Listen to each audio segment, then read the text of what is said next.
Nós voltamos a falar de Rio+20 com o Eduardo Grilo aqui no estúdio.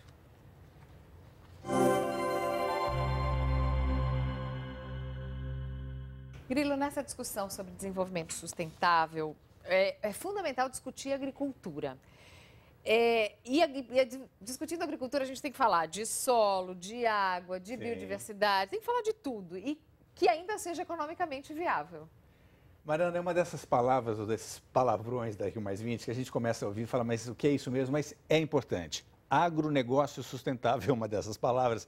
É um tema de extrema importância, principalmente em países como o Brasil. E justamente para falar sobre esse assunto, está no estúdio lá em São Paulo, o diretor do CEPAGRE, que é o Centro de Pesquisas Meteorológicas e Climáticas Aplicadas à Agricultura, da Universidade Estadual de Campinas, Wilton Silveira.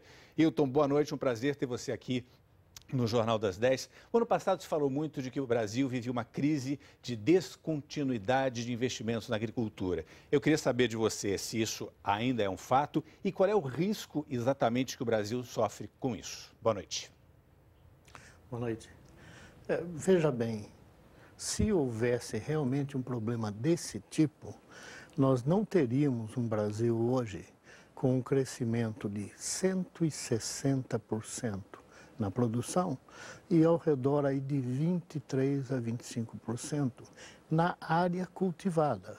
Quer dizer, veja que essa diferença significa tecnologia e investimento, tanto no agronegócio quanto na agricultura familiar, na realidade. Porque hoje a agricultura familiar ela responde por cerca de 70% da alimentação do brasileiro. Então, nós temos hoje, sim, investimento em ambos os lados, inclusive por parte do governo que financia hoje a agricultura familiar e os grandes produtores.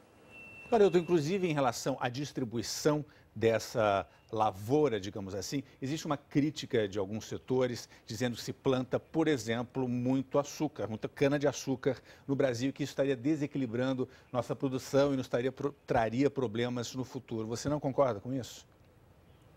Não, absolutamente. Nós fizemos o que se chama de zoneamento de risco climático para a cana-de-açúcar no Brasil.